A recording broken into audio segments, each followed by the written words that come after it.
Welcome back, everybody. Today we're going to go over the new Hobie Outback. We're going to go over some of the specs, a lot of the features. This is one of the best-selling kayaks on the market today. This is Hobie's best-selling kayak. This is a 2020 Hobie Outback, but if you have a 2019 and above, literally the same kayak, this video will apply to you. And in the end, I'm going to give you my opinion on this kayak, what I love, what I hate after having it for 2 years. So y'all stick around.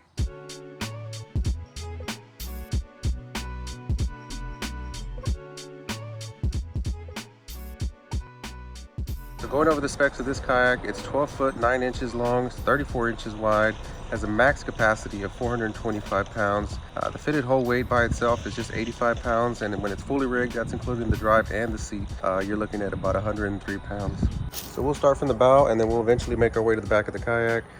You have this handle here. I mean, it looks, initially I thought it was just cheaply made. I was just waiting for this thing to fall off, but after 2 years of using it and wear and tear, I mean, this thing it's pretty sturdy. It's pretty sturdy. I've yanked it and pulled it through a bunch of stuff, so surprisingly it's held up well. The next thing you notice is this redesigned bow. It's a lot narrower, it's a lot slimmer, helps you cut through that chop, helps you cut through that wave. I've been through some chop, I've been through some swells and waves and white caps, and that thing just performs like a champ, just cut straight through them. Moving on down, you can see this large bow hatch secured by these bungee straps, which makes it a lot easier to get into. You can see you have a ton of space in here, a ton of space. You can also purchase the bin for this, but you still have a ton of room in here. You have the double gasket to prevent any water from coming in there. You can see the gasket here as well as the gasket down here. And closing it is a breeze. So moving back right here, you got the port for the bimini shade, or you can put the sailing kit on here. Never used it, never had to use it, but I know a lot of YouTubers use this to mount their GoPros just to get a forward-facing mount from their cameras. And so moving out to the sides, you have these pulls here. This one's labeled for your transducer. This one here is for your rudder. So essentially, once you pull these, drops your rudder down, lowers it, and once you pull it back, get in the lock position, pulls your rudder back up.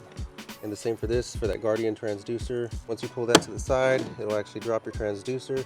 When you want to bring it back, if you're getting any shallower or afraid you're going to hit something, just pull that back and it's out of the way. And so next you have the bread and butter of the kayak. This is the 180 Mirage Drive. You can see it's 180 because it has the forward and reverse. You just pull this, flips the fins over, goes into reverse, pull it again, goes back forward. You can see it's held in by this click and go hardware. Once the kayak's in, these basically lock it in place. When you're ready to pop the drive out, just click them and that drive comes straight out. And so to make adjustments with your foot pedals, depending on the length of your feet and your comfort level, you have settings from 1 to 7. So all you have to do is just push down this button here, adjust it up, adjust it back, and whatever you're comfortable with, whatever you prefer. And so moving to the sides of the kayak here, and as well as here, you have for storage and customizations.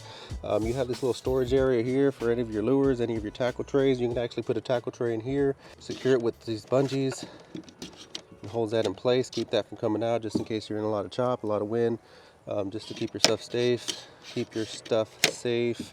Then you also have these Hobie H rails along with these ram tracks here. There's another ram track here just so you can mount anything, a lot of things that you can change. You also have holders here for your pliers or whatever else you need. Also holder here for your knives. You have this nice mesh area here just to hold some of your stuff. Moving towards the middle, you have these nice EVA foam pads.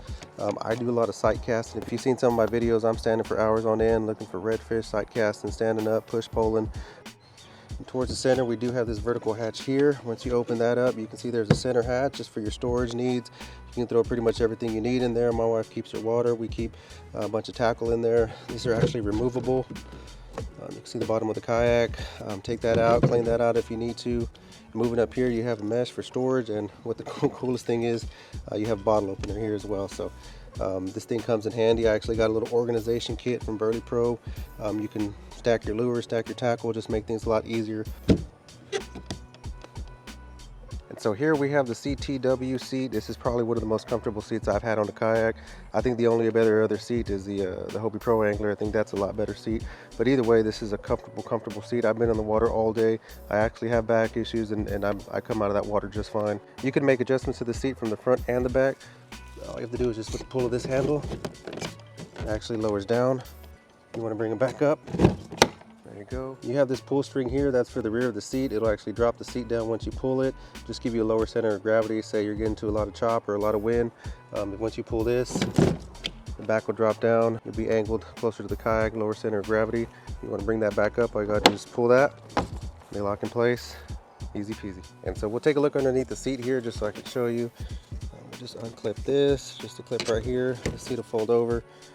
You can see we have a handle here, another handle here. These things are pretty sturdy. I never use them, but they're there if you need them. Right here you can see this in-hole wiring where the transducer will come out, and it'll go down to the bottom of the kayak where the Guardian retractable transducer shield is located. Once you do the pull string that I showed you in the front, that transducer will drop, especially if you have the side scans. Very helpful. If you come across any rocks or any obstruction underneath the water, that thing will pop up. You can actually use that pull string, retract it, bring it back up to prevent it from getting hit or damaged. And so moving further back, you have this large cockpit area. I put a bunch of stuff. I put coolers, I put my cart, I put all kinds of other tackle in here. Never had an issue with room, never had an issue with spacing. You can see you have your bungees here for tie downs. Pretty much the same in the front. You have these rails here, you have these ram tracks here where you can make adjustments, slide your stuff in and out. You can put your pliers here, your knives here. You also have some bungees here. You just don't have that H rail to give you more space in the back for storage. But I know a lot of people swap these for these here. I personally don't use these H rails here. I mean, I may eventually end up swapping these out, but they're there. You can customize it the way you need to. So touching up on these, you have a rod holder here, rod holder there, rod holder there, and another one right there. So total you have 4. I personally don't use them. I ended up buying some ram mount rod holders that I use for my fishing rods. So here you have your rudder controls, as well as another one on that side there. This is the pull string, pull that, rudder drops. You can have one rod in one hand, you can control the rudder on another hand. I do that often. Great feature. And moving a little bit further back, this is where your rudder is attached to down there. As you can see in the back, you have these H rails here. You can actually mount stuff, mount accessories. You can mount your GoPro here. Very sturdy, easy to grab onto. No issues there, no problem with that one. Lastly, this is power pole ready. You can see your 4 holes for that. I personally don't have one, but I think I plan to get one in the future. Your micro power pole. I've seen a lot of videos with those. They definitely come in handy. Hopefully we can get one in the near future. So like I mentioned earlier, this is the workhorse of the kayak. This is the Mirage Drive 180. This is one of the main reasons why I got this kayak. It does come equipped with the turbo fins, which are a little bit longer than the normal ones. Give you about 10% extra speed, give you a little bit ease of pedaling. So this drive is equipped with the kick-up fins. So say you're cruising along in the water, there's some underwater structure that you don't see. You're cruising along, hit that structure, boom, those fins will kick up, protect you from costly repairs, protect you from time off the water. Once you start pedaling again, those things will lock back in place. You can pedal back to normal just like you did, get back to business. And one of the other reasons why I got this kayak as well is because the fins, you can actually bring those fins up against the kayak, right up against the hull, and then if you're in shallow water, you can just flutter, get in and out of that shallow water. And I do fish a lot of shallow water, which is one of the reasons why I ended up getting this kayak, was mainly for this drive. I can flutter into those areas, I can search for those fish. It's also a great standing kayak. I can stand up. I actually stand up for hours on end, push poling, searching for those redfish. Sitting here talking about the drive, but one of the main reasons why I got this kayak is the ability to paddle. I was originally torn between 3 kayaks. I was looking at the Pro Angler, the Hobie Outback, and the Compass. I think the Compass, I kind of knocked that off because it was just too small for my liking, too small for my fishing. Pro Angler, definitely love the Pro Angler. A whole lot of room, whole lot of customization, but just wasn't a good paddling kayak. And some of the places that I get to, a lot of that skinny water, I need something to be able to paddle into, paddle out. You can use the drive, but when it gets too skinny, you'll have to take it out.